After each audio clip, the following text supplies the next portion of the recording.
이 시간 우리 하나님 말씀 같이 받도록 하겠습니다. 오늘 우리에게 주시는 하나님 말씀은 출애굽기 1장 6절에서 12절까지 말씀입니다. 약성경 출애굽기 1장 6절에서 12절까지 말씀 저하고 교독으로 한번 봉독하도록 하시겠습니다. 너무나 잘 아는 말씀인데 한 번 더 살피면서 은혜를 나누길 원합니다.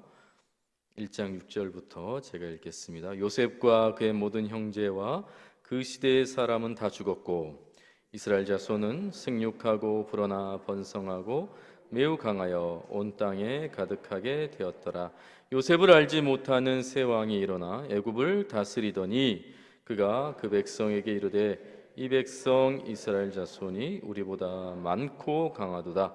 자, 우리가 그들에게 대하여 지혜롭게 하자. 두렵건대 그들이 더 많게 되면 전쟁이 일어날 때에 우리 대적과 합하여 우리와 싸우고 이 땅에서 나갈까 하노라 하고 감독들을 그들 위에 세우고 그들에게 무거운 짐을 지어 괴롭게 하여 그들에게 바로를 위하여 국고성 비돔과 람셋을 건축하게 하니라. 함께 읽습니다.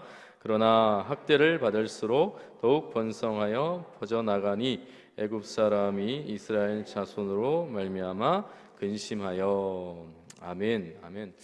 코로나 전이었던 것 같은데요. 제가 그 부산 교대 쪽을 이렇게 그 교대역 쪽을 걸어가고 있는데 대로변이었어요. 사람들이 많이 다니는 대로변이었는데 그 대낮에 길거리에서 글쎄 한 7명 정도 되는 딱 봐도 학생들이에요. 중학생 3학년 아니면 고등학생 정도 되는 친구들이 담배를 피고 있더라고요. 사람들이 다 보는 앞에서 그렇게 피고 있어요. 제가 익히 이제 부산에 대해서 특히 이제 청소년들에서도 많이 영화를 통해 접했잖아요. 친구라든지 하여튼 바람인가 그런 영화를 통해서 부산 청소년들이 쉽지 않다는 걸 제가 잘 알고 있기 때문에 제가 이놈들 하면서 그렇게 지나간 게 아니라 속으로 주문으로 너희들 큰일 난다 이렇게 이제 생각하면서 지나가는데 그래도 궁금한 거예요. 그래서 정말 조심히 그들이 이렇게 상황을 살폈는데 어떤 애는 정말 멋지게 여러분 불난 것처럼 입에서 확 연기가 막 나오기도 하고요. 또 어떤 친구는 뻐끔뻐끔 해보신 분들 그게 동그랗게 이렇게 연기 이게 굴뚝처럼 이렇게 나가는 거 있잖아요. 잘 아시는 분들이 몇 분 계시네요. 네. 그렇게 막 하는 거예요. 그리고 또 어떤 친구는 침을 뱉는데 여러분 그런 거 아시죠? 막 대장에서부터 이렇게 끌어모아 가지고 한 번에 뱉는 거 있잖아요. 그냥 태가 아니라 하여간 정말 쇼를 하더라고요. 네. 제가 그 장면을 보면서 이렇게 지나가는데 한결같이 표정들이요. 그 친구들의 표정들이 뭔가 불안해 보이는 게 느껴지더라고요. 여러분 담배 연기가 매워가지고 그들이 그랬을까요? 자기들끼리 정말 해보고 싶은 걸 지금 하고 있는 거잖아요. 어른들이 그렇게 하지 말라는 거, 학교에서 절대 하지 못하는 거, 진짜 하기 어렵고 힘든 거를 지금 길거리에서 자랑하면서 지금 보여주고 있는 건데 표정들이요 하나도 행복해 보이지 않더라고요. 심지어 불쌍해 보이는 아이의 표정도 있었습니다. 그럼 짧은 순간이지만 제가 다시 깨달은 사실이 뭔가 하면 사람은 내가 하고 싶은 걸 한다고 해서 절대 만족하거나 행복하지 않다라는 것이 그냥 느껴지더라고요. 그럼 사람이 그런 존재라고 하는 것을 잊지 마시기 바랍니다. 사람은 그런 존재예요. 그럼 누군가가 이 시대의 그 상황, 이 시대를 풍자해서 만든 이야기가 있어요. 여러분 그냥 만든 이야기인데 한 번 정도 들어보셨을 만한 이야기입니다. 어떤 이야기냐면 60층 아파트에서 한 가족이 살고 있었어요. 그런데 서로 싸우다가 그만 안 좋은 생각들을 하고 비관해서 다 뛰어내렸다고 합니다. 안타까운 사고가 일어난 거죠. 그런데 정말 불행 중 다행인 것은 아무도 안 죽었다는 거예요. 60층에서 뛰어내렸는데 아무도 안 죽었대요. 이게 너무나 신비하고 놀라운 일이 일어났잖아요. 그래서 CSI라고 과학수사대가 와가지고 정밀하게 조사를 했는데 글쎄 이유가 있더라니까요. 아빠는 기러기 아빠였던 거예요. 엄마는 새엄마였던 거고 형은 비행 청소년, 누나는 날라리, 다 날라다니는 분들이었던 거예요. 그럼 막내는 왜 죽지 않았을까요? 덜 떨어져서. 다 살았다는 슬픈 이야기가 있어요. 여러분, 우리가 살아가는 방식이 다 이런 거예요. 1층에 살면서 60층 바라보며 사는 거죠. 여러분, 60층에 언제 내가 저기에 도달할 수 있을까 간슬게 다 빼놓고 그렇게 살아가는 게 우리의 인생이라는 것이죠. 그런데 그렇게 바라고 원하던 60층에 도달했는데 1층에서 사는 것만도 못하게 살아가는 게 우리의 인생이다. 뭐 그런 거 이야기하고 있다라고 하는 것입니다. 사랑하는 기도하는 동부교회 성도 여러분, 그럼 지금도 내가 만족하지 못하고 지금도 행복하지 않는데 뭔가 얻어서 뭔가 이루어서 행복할 거라고 하는 것은 그거는 너무 무리예요. 오늘 말씀에 나오는 이집트 왕도 한번 같이 보시겠습니까? 8절을 우리 같이 한번 읽어보겠습니다. 8절 시작. 요셉을 알지 못하는 새 왕이 일어나 애굽을 다스리던. 여러분, 여기서 요셉을 알지 못했다, 새 왕이라고 하는 의미는 소위 말해서 지금 이집트의 정권이 교체되었다라고 하는 의미인데, 부연 설명을 하면 요셉의 영향력을 인정하지 않는 새 왕이 등극했다는 뜻이에요. 그러니까 그동안은 이방인 요셉이라고 하는 사람조차도 총리로 등용할 수 있는 이방 왕조가 이집트를 다스리고 있었던 것이죠. 그러다가 이제 이집트 정통 왕조, 토종 왕조가 이집트의 정권을 다시 회복했다, 장악했다, 그런 의미가 여기에 담겨 있는 거예요. 여러분, 그러니까 새 왕의 등극은 우리가 알고 있는 그냥 일반적인 정권 교체가 아니라 마치 우리가 일본에 빼앗겼던 그 주권을 다시 찾아온 것처럼 이집트 본토민들이 이방인들로부터 나라를 되찾은 역사라고요. 이건 대단한 역사예요. 여러분, 놀라운, 정말로 이집트 모든 국민들이 어쩌면 고대하고 기다리던 순간이었다는 것이죠. 여러분, 이 놀라운 역사를 이룬 왕이라고요. 이 왕이, 그런데 이 왕이 하는 말이 9절 10절에 뭡니까? 우리 같이 한번 읽어봅시다. 시작. 그가 그 백성에게 이르되 이 백성 이스라엘 자손이 우리보다 많고 강하도다. 자, 우리가 그들에게 대하여 지혜롭게 하자. 두렵건대 그들이 더 많게 되면 전쟁이 일어날 때에 우리 대적과 합하여 우리와 싸우고 이 땅에서 나갈까 하노라 하고. 여러분, 이집트 왕이요, 일개 한 소수 민족인 이스라엘의 흥왕을 두고 걱정하고 두려워하고 심지어 불안해하고 있다라고 하는 것을 기록하고 있는 것이죠. 아니, 도대체 이게 왜 그럴까라는 거예요. 다 이뤘잖아요. 이 정도 했으면 만족하며 살만하지 않냐라고 하는 것이죠. 그렇게 힘겹게 애써서 60층에 오르는 이 위대한 업적을 이룬 왕이 여러분, 그 왕자에 앉아서도 여전히 작은 민족의 흥왕에 대해서 불안해하고 있다라고 하는 것이죠. 여러분, 이유를 찾으면 많이 찾을 수 있겠지만 제가 고민하고 묵상하다가 떠오르는 인물이 한 사람 있었는데 그가 바로 사울 왕이에요. 사울 왕. 이 사울 왕에 대해서 살피다가 바로 근원적인 답을 얻었어요. 사무엘상 18장 12절 말씀입니다. 이것도 같이 한번 읽읍시다. 시작. 여호와께서 사울을 떠나 사울이 그를, 여러분, 다 이뤘는데 여전히 불안한 이유는 하나님을 떠난 인생들의 실체라는 것을 여기서 말하는 것이죠. 여러분, 우리도 한번 살펴보세요. 우리가 가끔씩 불안을 느낄 때가 있잖아요. 고민이 될 때가 있어요. 그런데 잘 생각해 보세요. 왜 불안한가? 다른 게 아니라 세상 바라보고 사람들 보면 불안하다라는 걸 금방 눈치채실 거예요. 하물며 하나님이 떠난 인생들이라면 그 볼 것도 없는 거예요. 그건 왕이 된들 만족하고 행복할 수 없다라고 하는 것이죠. 여러분, 이 세상은 장망성이라고 하는 거 아십니까? 장망성, 장차 망할 성이 이 세상이라고요. 여러분, 이 세상에 발을 딛고 이 세상 의지하고 이 세상의 힘과 권력을 붙들고 사는 자들이 불안하지 않을 힘이 없는 거예요. 그러나 반대로 비록 여러분 약하고 여리고 부족할지라도, 여러분 심지어 파도가 불고 바람이 부는 풍랑 속에 있을지라도, 여러분 어미 새 품에 곤히 잠든 아기 새의 모습을 보신 적이 있을 거예요.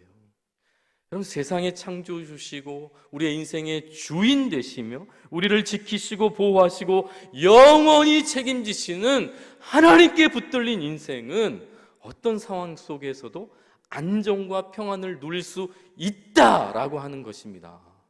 그럼 누구를 바라보느냐의 차이인 것이죠. 그래서 저는 누누이 강조하지만 신앙생활은 뭐라고요? 확인하는 거예요. 확인하는 거예요. 내가 누구 품에 있는 것인지, 내가 누구인지, 내가 누구와 함께 있는지, 내가 누구에게 붙들려 있는지 그거 확인하며 사는 것이 신앙생활이에요.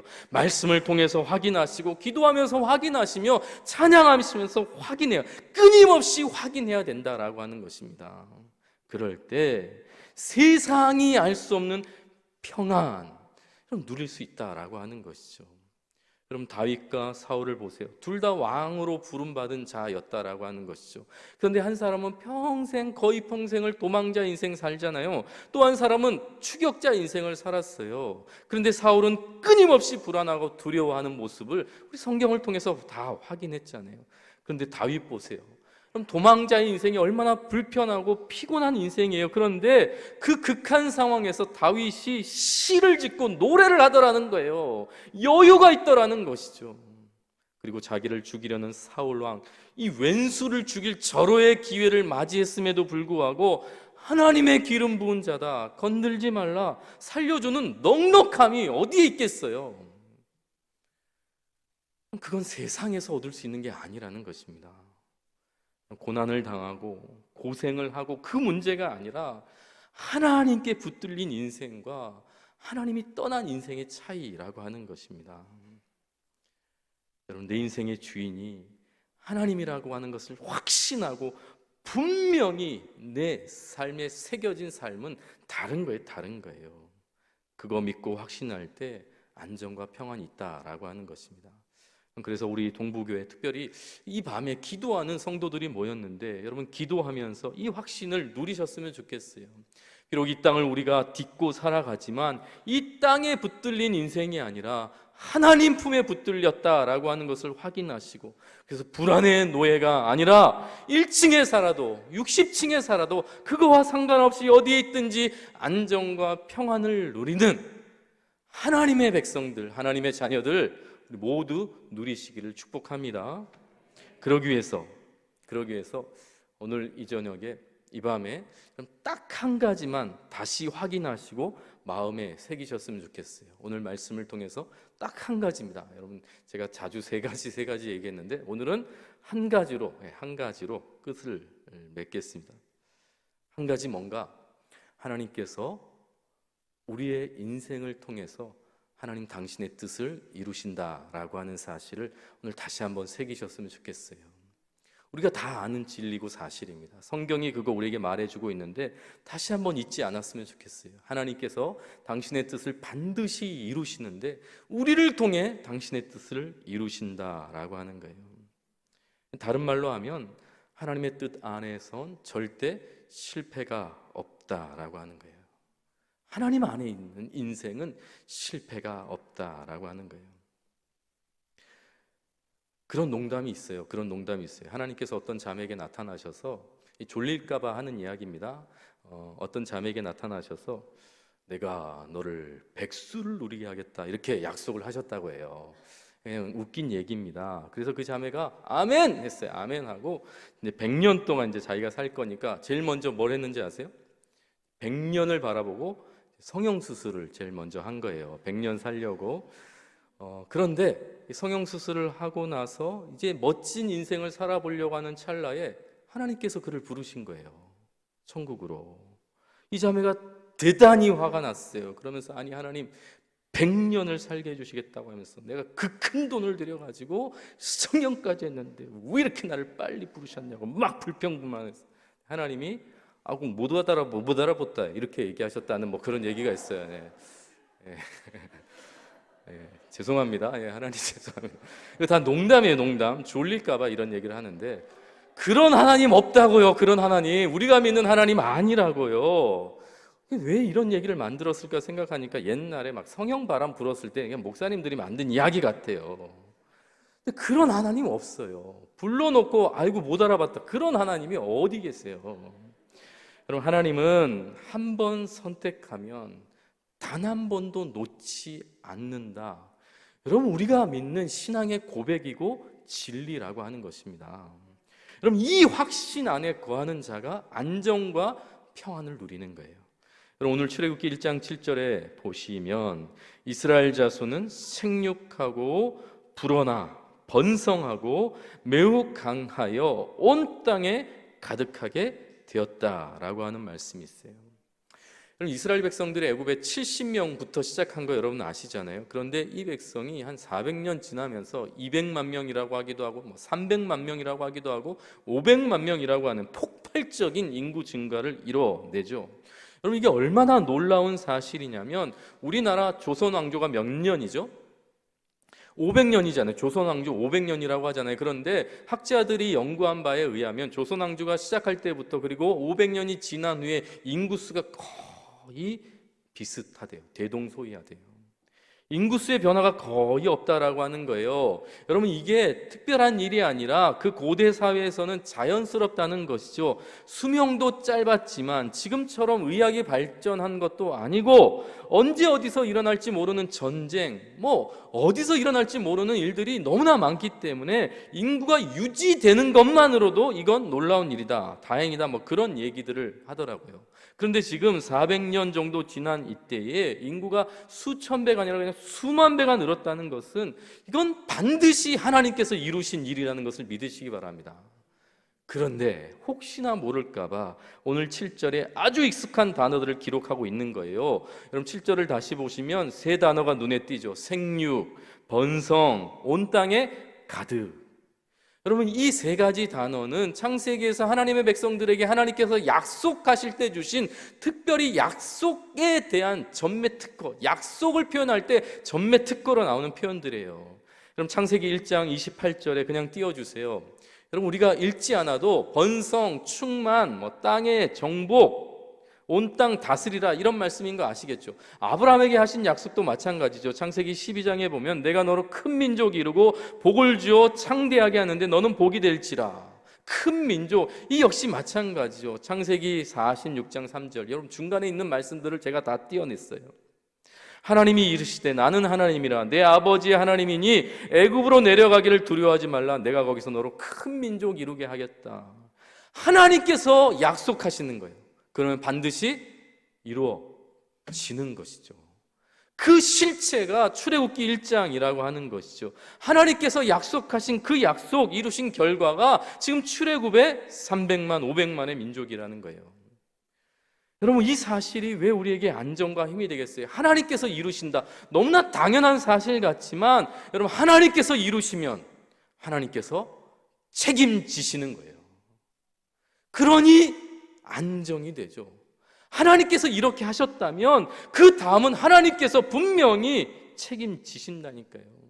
여러분, 60층까지 내가 기어 올라가면 내가 책임져야 되는 인생 되지만 하나님께서 이르게 하셨다면 하나님께서 붙들어 책임지는 인생이 된다는 것입니다. 여러분, 그 당시 지상 최고의 왕인 바로가 여러분, 나라를 되찾는 놀라운 일을 이루고 나서 여전히 불안한 이유가 여기에 있는 거예요. 자기가 이뤘으니 자기가 책임지려니 어찌 불안하지 않겠어요? 그때 당시 이집트 왕은 신이었어요. 신, 하나님이었다고요. 그러니까 여러분, 누가 안정을 시켜줘요? 자기가 안정을 시켜야지.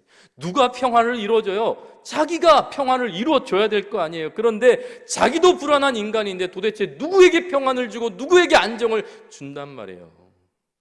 불안할 수밖에 없는 것이죠. 이 밤에 기도하는 동부교회 성도들이요, 하나님께서 이루신다는 것을 확신하시기 바랍니다. 하나님께서 이루신다는 것을. 그런데 제가 누굴 통해 이루신다고 했죠? 누구죠? 우리를 통해. 그럼 저는 오늘 본문을 읽으면서 이스라엘 백성들이 되게 무기력해 보인다라는 생각이 들었어요.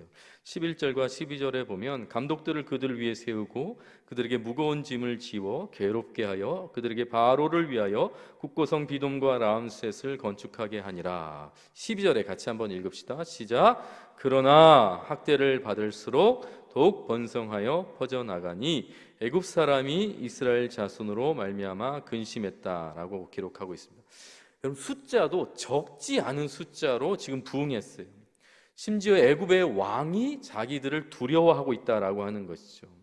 그런데 이스라엘 백성들이 애굽 왕의 횡포를 몸으로 그대로 받아내고 있는 거잖아요. 이거 얼마나 무력해 보여요. 얼마나 무기력해 보여요. 그럼 좀 도망치면 좀 안 됩니까? 아니, 반역을 좀 일으키면 안 돼요? 힘을 모아서 좀 전쟁을 하면 안 되는가? 여러분, 용맹스럽고 멋진 모습이 있잖아요. 그런데 그거 하지 않고 이 이스라엘 백성들이 정말 바보처럼 점점 학대가 심해지는데 더 버티고 있는 거예요. 이렇게 무력한 이스라엘 백성들의 모습을 보니까 답답한 거예요. 왜 도대체 이 인간들은 왜 이렇게 살아가는가?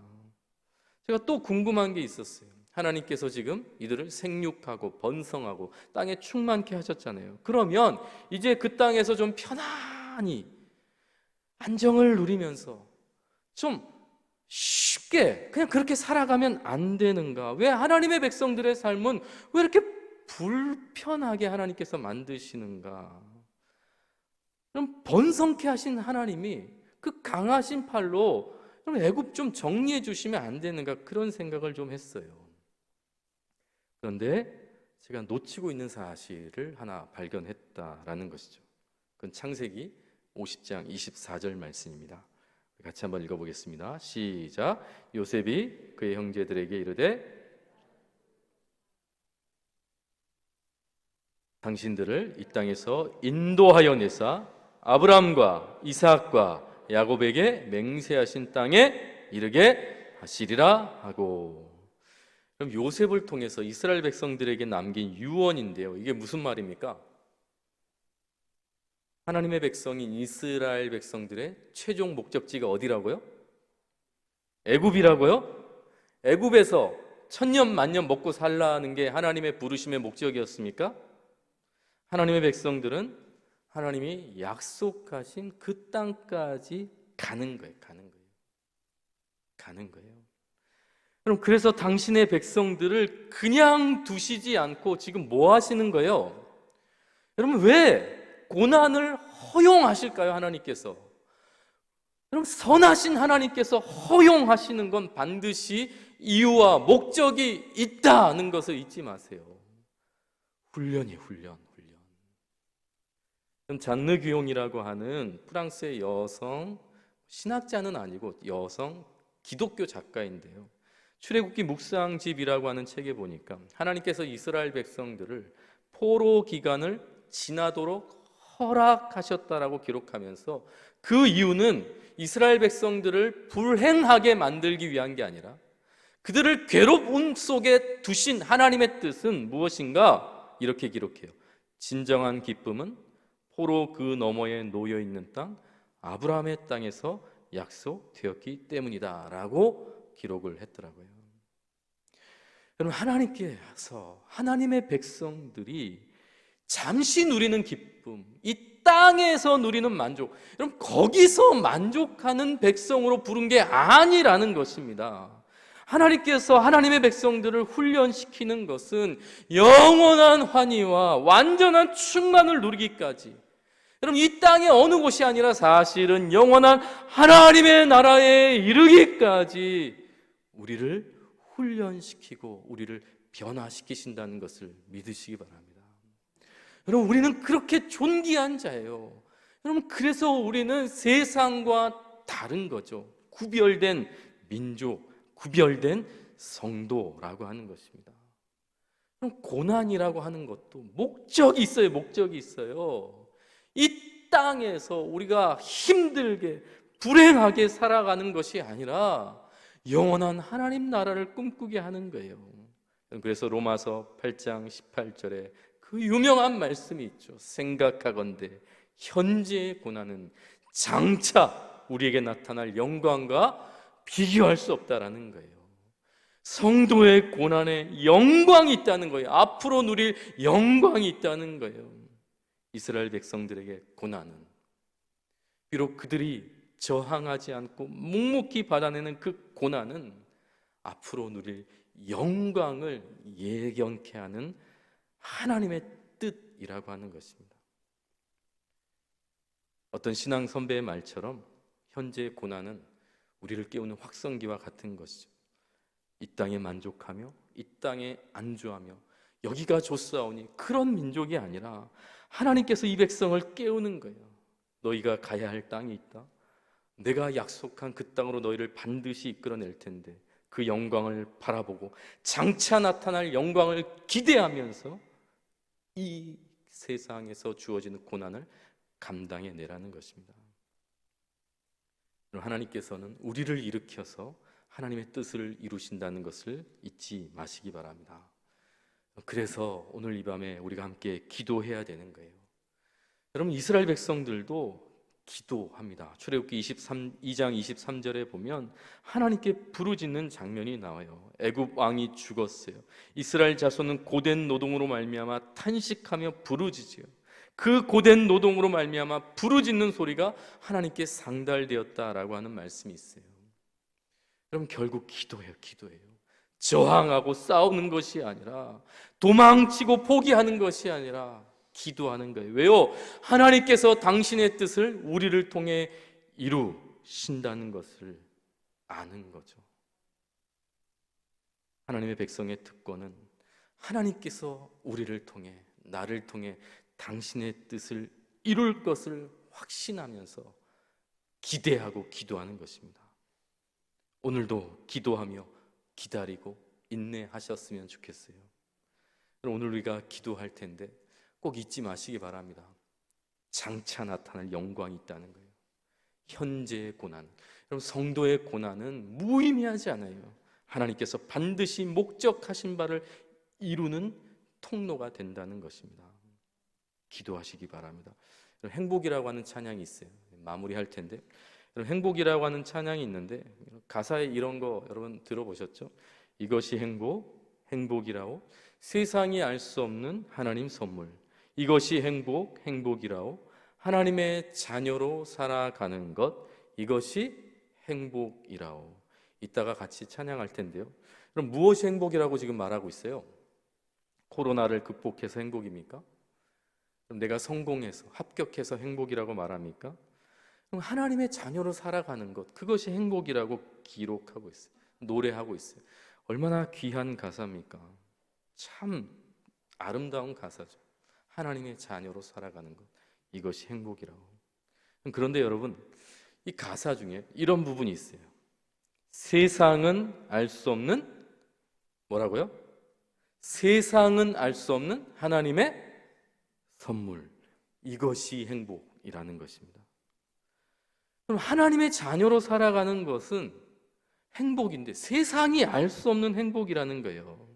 세상이 알 수 없는 행복, 세상이 알 수 없는 선물, 이게 무슨 의미일까? 제가 곰곰이 갑자기 생각을 해봤어요. 도대체 이게 어떤 의미가 있을까? 그러다가 또 제 어릴 때 문득 생각이 났습니다. 그럼 제가 누누이 말씀드리지만 제가 3살 때 이제 어머니가 돌아가셨어요. 근데 엄마에 대한 기억이 전혀 저는 거의 없습니다. 그렇게 시골 할머니 댁에 보내졌는데 제가 유년 시절에, 어린 시절에 저를 유난히 힘들게 했던 순간들이 있는데, 그럼 요즘 그 오징어 게임이라고 하는 뭐 영화가 유명하던데 그 영화에 뭐 여러 가지 어릴 때 추억의 게임들이 있잖아요. 오징어 게임 해보신 분들도 있죠. 저도 그거 해본 것 같고, 뭐 뼈다귀 게임 뭐 그런 것도 있었던 것 같고, 뭐 구슬치기도 있고 딱지치기도 있고, 뭐 고무줄 놀이도 있잖아요. 그걸 이제 동네 애들이라고 같이 하는 거예요.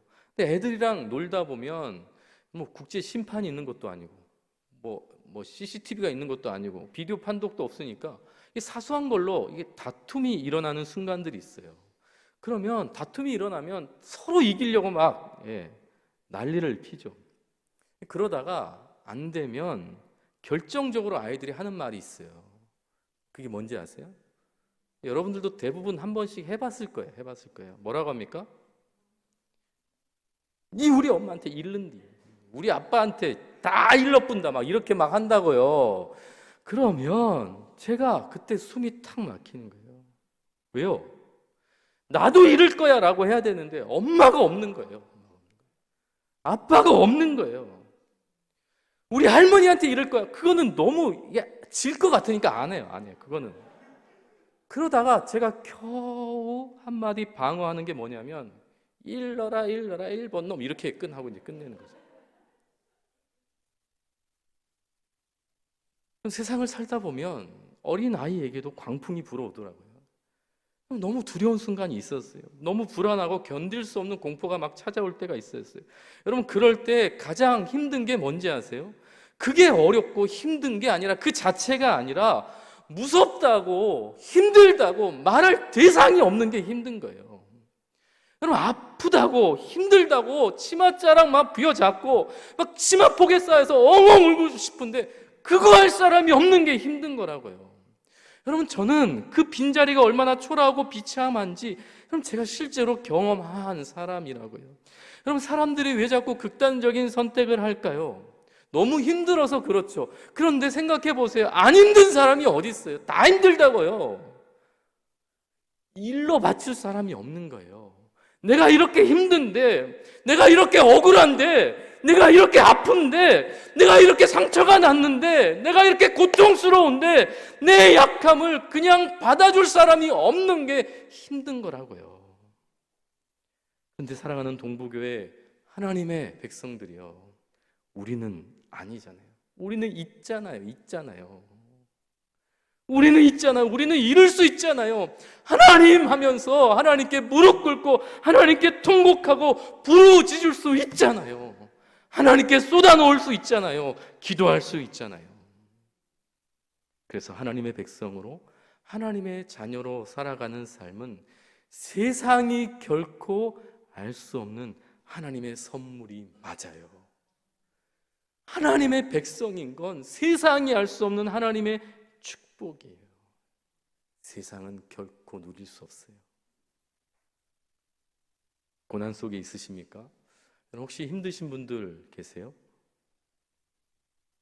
이 밤에 하나님께 쏟아놓는 거예요. 그럼 그거 하려고 우리 이 밤에 모인 거잖아요. 그래서 하나님의 뜻 안에서 고난조차도 훈련으로 통과하셔서, 은혜로 통과하셔서 오늘 이 밤이 정말 가슴 뜨겁고 감동이 있고 감격이 있는 기도 시간이 되었으면 좋겠습니다. 기도하시겠습니다.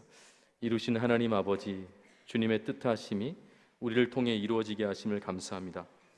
별것 아닌 인생 한 명도 없는 줄을 믿습니다. 주님의 뜻을 이루는 하나님의 백성다운 당당함을 우리 성도들이 잊지 않게 하여 주시옵소서. 힘들고 어려울 때마다 하나님께 부르짖게 하시고 당신의 뜻을 나를 통해 이루신다는 것을 다시 한번 믿음으로 확정하며, 하나님이 나를 얼마나 사랑하시는지, 얼마나 나를 사랑하시는지 그 하나님의 사랑을 깊이 깨닫는 밤 되게 하여 주시옵소서. 그래서 그 하나님 앞에 온전히 나를 맡기며 기도하는 하나님의 성도들, 하나님의 백성 되게 하여 주시옵소서. 예수님 존귀하신 이름으로 기도합니다. 아멘.